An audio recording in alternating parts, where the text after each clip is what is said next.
Right, Land Rover Defender deployable tow bar. We have one here mocked up on this little stand we have here. Right, we are going to do a video to show you how it works. We're going to take it all apart. We're going to show you how to strip it down. And we are going to show you some of the problems / weaknesses / things you need to be careful of with this piece of wizardry. Right, so let's have a look. So obviously when you fit a tow bar to the back of your Defender, now obviously this is the UK tow bar, the ones in the US may be slightly different, but it comes with this monster subframe. Look at the thickness of this steel here. Now they got like massive, and look, it's bent round here. Look at the welding on that. Look at the thickness of that steel. That's awesome, isn't it, Zach? Got Zach helping me today. Right, your tow loops can still fit on here, those tow loops, that's good. But it's got bolts that go through here. It's got a bit of an outrigger that comes out the side here. It's a monstrous, well-constructed thing. And it's then got these big plates that come down here. And then this supports this. We'll call it a gearbox. It's sort of a gearbox. And then you have two motors in here. And we'll go through all of this. And there's a connector that goes on here. We haven't got the connector plugged in. Where's the connector? Anyway, there's another wiring loom that plugs in. And there's two motors in here. And we'll see one of the motors controls the whole of the arm. And there's another one that's just a lock. And it locks it when you've got it down. And there's obviously an ECU that controls the way all those motors work. So we are going to strip this down now and have a look at it. Right then. So the two motors are housed in this sort of cylindrical-ish section here, and it's quite a thin plastic construction, and we'll see. Now this is only lightly bolted together, but this actually is like a cup, and it's got some holes in the bottom of the cup where the two drives go through, and then it's got a top on it. So the first thing we're going to do is remove the top, and we have got 3 screws. Now the top screw, you'll notice, I don't know if you can see there from the angle Zach's at, you might have to, has got some yellow paint on it. So let's have a look. So there's the screw there, Zach, if you focus on that. I think they're all the same. So this case is doing 2 things. I guess it's supposed to do 2 things. Bear in mind, everything I'm talking about here, I'm making up. Right? If you haven't already worked it out. But right, this one's got like some anti-tamper stuff on it. So Land Rover will know if you've been in it. Now this assembly, I believe, is there any labels on it? I believe it's made by Bink. Is it Bink or Brink? Have we seen any labels on it, Zach? Don't think so. And we'll go through who makes the motors, who makes the gearbox, who makes all of this stuff. Right. Okay, so we've got that off. Now, that should then pop off that little... Now, there's an O-ring on it. I'll show you. Have we got the disco lights on the disco going? Right, here we go. Let me grab, I've got some tools here. Let me grab a screwdriver. Right, so you can see there, this is a special sort of breather, I think. You got your screws, that one had the yellow paint on it, and you've got this O-ring that seals it round the side here. So that is like a sealed cap that we can take off. Now you'll see a load of really scary wiring in here, right, and you can sort of pull it all out a bit, and they seem to have grouped it into into one and another one there. Now I'll take some pictures of this if you ever need to know. So basically these are your motor power. Has that one got that one's just brown, that one. So take a note of, you got 2 motors, you need to know which connections, so it might be worth marking them. If you're stripping them down, you could put like a dot on each one. You could put a little dot on each one of these so you know which one goes to which, right? In fact, we'll do that now. We'll put some dots on them. Press. Right, so I'm going to put 2 little stripes on that one, 2 little stripes on that one, and then on this one we'll have 3 stripes there and 3 stripes there, so I'll know which way they go back together.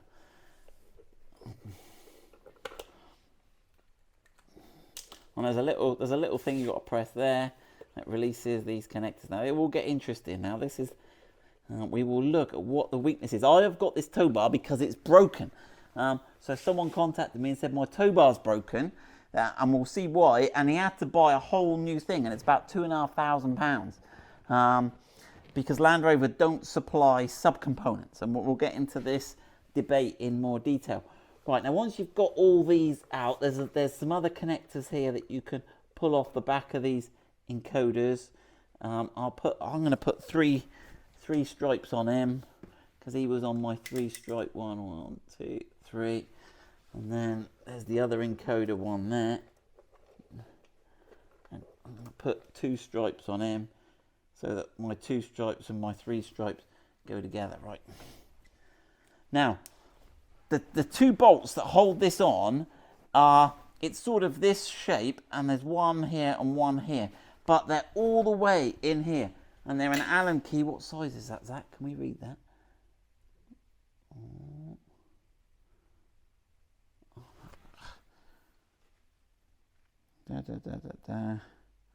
I can't read it right, but there's an Allen key. I'll have a look in a minute when we get off camera. And you've got to slide it down all the way here and undo the Allen key. Right, here you go, I've got it. Tyler only did them up loose. Right. Okay, right, I'll do that. Right, so that's the view as you look in the end of the motor cage, and at the end there you can see the 6mm Allen key bolts we've got to undo. We'll probably see one of them. Right, so that's what I'm undoing now. I've got the extension in. Right, I'll get these undone. Right, when you've got those undone, this whole motor cage should now separate, okay? So we've got the motor cage, and we can see the 2 output shafts there. Now, when you put this back, you can get it in 2 ways, but notice this flat area here on this gasket corresponds to the flat area there on that gearbox there. Right, and then you can get your bolts out. Now, the motors will come out complete with the, right, now the wiring stays there, and there's one wire that's left attached here. So careful as you bring it out, there is one wire left attached that we can disconnect up here. Look, we've got that. So we can disconnect that there. So that is the cage. Now, you will notice that the motors here are broken, and we're going to have a look at this. We're going to have a look at how it works and what these motors are all about. So what happened was, this is at the back of your car. If you come around here, Zach, you can see you've got your tow ball here, and you've got this is suspended on here, and the 2 motors there. And this car had a little, he was off-roading and he hit something.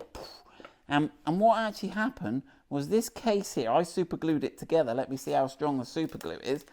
This case snapped, and you can see there, that front bit that was bolted, that snapped, because it's not that thick a case. You can see now it's done. So I just super glued that back together. That snapped. And then what happened was, obviously this bit is securely bolted. Those 2 bolts, these are the bolts we took out, and they're bolted through here. They're securely bolted to the gearbox. But these 2 motors, when you put force on them, they snap off like this. Right, and we'll have a look at the failure. So there's actually minimal area of plastic. Oh my goodness me, there we go. There's actually a minimal area of plastic if you look here. And in fact, you can see better here. And this is the gearbox, and you see how thin the plastic is here. It's barely 1 millimeter thick that goes round. And what it does, it steps out. So it's thin here as it goes over this black section. And then it steps down because it actually forms the outer cog of the planetary gear. You can get all these little... And so this is a planetary gearbox. So what you've got here, you've got 3 parts to this. You've got the encoder here, and we'll have a look at that. And basically, as the motor turns, this counts, and it was that connector there that takes the encoding reading. So it'll go 1, 2, 3, 4, 5. Okay, now this motor is made by a company called Buller. Yeah, them, German. And the motor only goes from here to here. And then, so that's a 12-volt DC motor, and this is the power for the motor part. And it spins at some 8,830 RPM. So does your car rev up to that much, Zach? Oh, Don't think so. No, it's like whee speed. And then it's got a gearbox. Now, if you look very carefully, you can see that it's got the reduction here of the gearbox. So I think it's 102 to 1. Yeah. So this will spin at 8,800, and then this will reduce at a ratio, so it's only going at about 80 RPM. I'll put the calculations on the screen. So this output here is only going at, and it's really interesting, this gearbox actually, because this is a planetary gearbox, and you can research them on the internet, but it's got basically 2 step-down parts to it. And we might be able to put this on a motor for those that are interested. And we can take this out. Now, it's interesting to note that these cogs at the front are actually made from metal. But if we look at the other cogs underneath this plate, if I can pull it out, I'll have a go in a second. These are plastic. So I was explaining to Zach that as a motor is its high speed, low torque, the 8,000 RPM bit of it. And then as the speed reduces, the torque increases. So it can do more hard work at a slower rate in terms of turning. So the high speed cogs at this front bit are plastic, where they've got low torque. And then where the torque increases, they've gone to metal. So that's really good, the way they do that. Right, let me take a breath. Right, so that's the one motor. And let me have a look at the second motor. So if I can just break it off where I've glued it. Again, you can see it's broken in exactly the same place, where you've only got this 1 millimeter. And there you go, you can see. So I can't put all this together because these little cogs were all distributed everywhere. I've only managed to scavenge some of them. But there you go, you can see the plastic cogs at the high speed, low torque end. Right, so let's have a look at the encoder. So we've looked at the encoder, the motor, the plastic. We've looked at this plastic casing. Now, this actual gearbox, although they haven't branded it, I've done some research, and I believe, again, don't sue me over any of this, I'm just guessing, but this appears to be, because I found similar motors for sale on eBay from Buhler, but they're mated to IMS, and I'll put a picture of one I found. Maybe IMS make this gearbox. Now, we've contacted through their UK distributor IMS and asked if we could find these gearboxes, because it's only these gearboxes that are broken. We can glue that. If I'd have used some araldite on that, we could probably have glued that and repaired that. But it's the gearbox. Or trying to, now, I am working on it, but I think that, and what I'm hearing is that Land Rover have put a restriction on you being able to buy these motors. Now, I did wonder if it was just this guy that was unfortunate with this Defender Towbar. But I've had a look on eBay, and I'll put the picture up now. There is another listing on eBay with another one of these. Now, it seems very similar on the Land Rover Discovery 5 and the Velar. They seem to all be using this similar sort of motor gearboxy system. Right, so what happens? So at the end of the planetary gearbox, it turns this is the final output drive, and then you can see it's got a little spindle there, and you can see it's got the 2 flats on it. And so these are turning the 2 bits of this motor. Right. And that allows, this is now free to move this. So this can go in some complicated maneuver. It goes like this, up here, right? And then when you power it, it goes down. Right, now you can see, if you look in the side here, if you've got the light right, if I take this cog out, right, you can see it's got a cog on the end of it. And you can see, let me know, can you see there are cogs in there, Zach, have you got that? Yeah. Yeah? So by turning that, it makes this do this action here. Right, what we'll do now is Zach and I'll take a break. We will take all this off here. We'll get this in the vise. So we'll undo there's 3 bolts on one and 4 bolts on the other side. We'll take this off. We'll put it in the vise, and we'll have a look at how this whole gearbox thing works. We'll take the cover off. Right, so we've got the motor gearbox. What do I call it? Motion box? I don't even know what to call it. We've got that out. Right, and Zach, do you want to... We've had this apart, so we should look good here, shouldn't we, Zach? We should do. Right, so whip those. Now, all those bolts are the same. Show us they're all the same, so we haven't got to worry about getting them in the right place or anything. They're all fully threaded.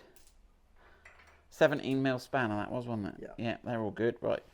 And then that top plate, we had to lever it off a little bit.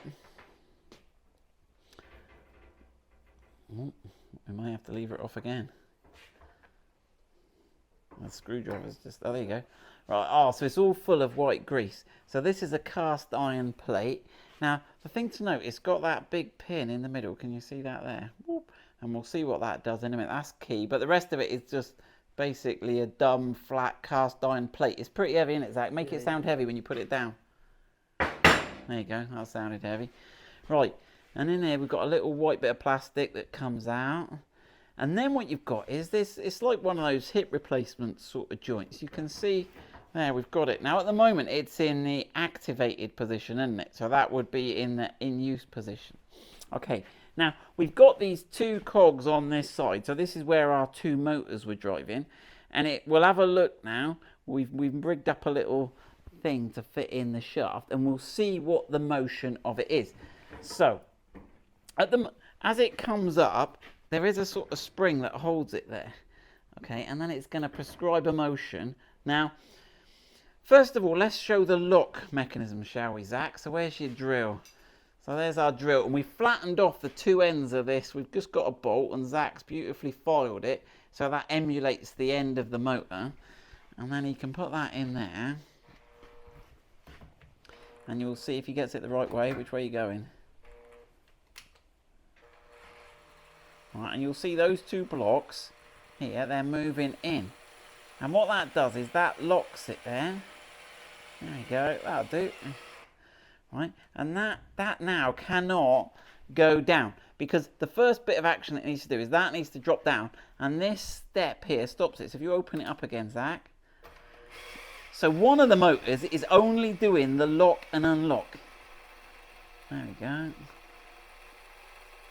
That's it. Now, it's interesting, if you're stripping one of these down in years to come, we had a problem here, didn't we, Zach? Yeah. Now, you've got to make sure that this block goes flush against this edge when it's fully open, and this block goes. If it doesn't, there are two little Allen head bolts you can do in there. Loosen those, open it wide, and you'll find it will centralize it, and then lock those two up. So one thing, if you're having problems with your thing deploying, you may have to do those and then wind that by hand till it centralizes. Right. Now, can you see this groove here in the middle? There's a peg on the top, on that top plate, and that is what keeps this here, and it's got to drop down before it can start moving. Now, this ball is clever, and let me see if we can get there. So if you want to get the light out, and let's just hold that there, and then can we move that cog out? So this is a big cog, so we'll have a look at the two cogs. You can slide these cogs out. You can see that there. And then if we look in here, let me see if this will work. Right, how are we looking in there? Can we see that on the camera? I'm not sure. You can see there's it's at the top of the picture. I'm not sure till I edit it. Come down a bit with the light. Down a bit. No, down a bit. Down a bit. Down a bit. That's it. Right. You can see there's a little cog, and as we move it, that cog is going to prescribe a sort of shape there. You can see it there, hopefully. Okay. And what that does is that's in a fairly complex. That's it. Oh, I've knocked the camera. Here we go. Is it? It's getting there. Right. So the idea is then, if we put that in, we'll try this. It's a bit tricky, isn't it, Zach? Put that cog back in. I might have to wiggle it to help you get it back in. Yeah. So right, and let's see if we can demonstrate this. So let me see if first thing. So we should see that go down. First thing will be it go down. It's on that spring at first, so it might be a bit tricky. Go on. That's it. It drops down. Then it turns it round. You can see the ball moving. And then it comes there. And then it comes up. That's it. And then what you would do is you would then lock it. And you see how this ever so clever, this shape they've designed here. So if you can take your tool out of that one now. Oh, hold on. Yeah. I'll hold it. Right, and then if you move that, you can see those little blocks will clamp it back in.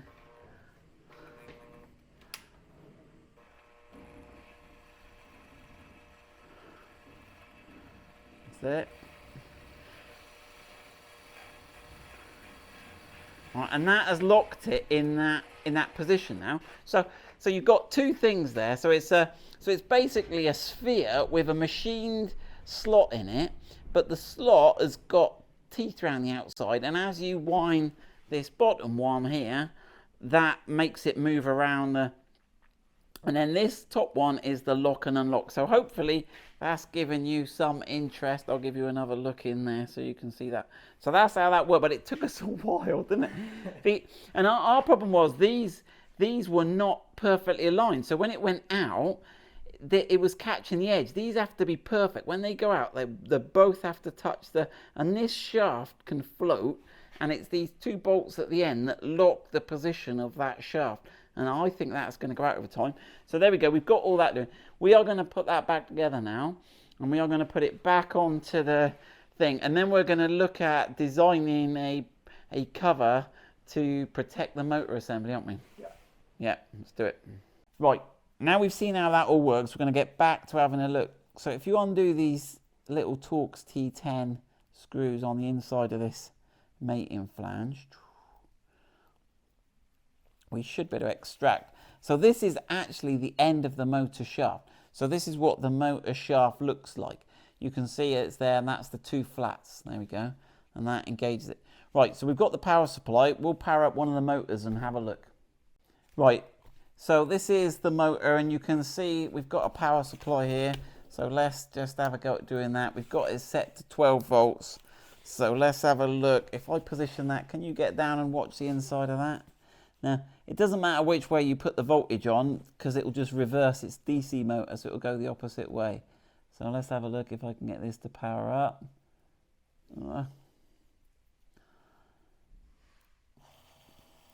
There we go. So you can see that all rotating there. It's hard to get an idea, but you can see how the cogs are spinning, and that the outside of the plastic casing is part of the mechanism that makes this drive. So that's that one. This is the one with it's got a bit more of the gearbox. So it's got 2 layers of gearing in this one. So let's have a look at this one, and then we'll have a look at the encoder. So there we go. Oh look, it's all spinning out. Look, you can see how it all goes together. You've got those pins that go in the middle of those, and then let's spin this. There we go. So that is the sort of planetary gearbox working. And as those three pegs go in the end of those 3 cogs, which drives to this one, which goes to another 3 cogs, and that's what gives you your gearing. Pure genius.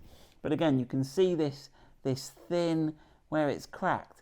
And you've got all the weight of that motor. Now there is a little plastic bit we didn't show you that goes around the back of the motors that join the two together. But still, all the weight of the motor is on that 1 millimeter thick, and so they've all broken. The ones I've seen are all break in the same place. So it's sort of like, now I've had a look, and there are gearboxes that do make this section out of metal, which may be stronger. Maybe someone at Land Rover wants to look at making these more robust, especially for Defenders. They could look at re-specifying this gearbox with an aluminium body or a cast body. Right. Okay, one more thing. The encoder we wanted to look at, didn't we? We haven't even looked at this yet, have we, Zach? So there's 2 connections on the end. Let's have a look what the encoder looks like. Now, whether we could buy... So we need to talk about spare parts as well, about what would be good for Land Rover. Obviously, if Land Rover could make it more robust, that would be great.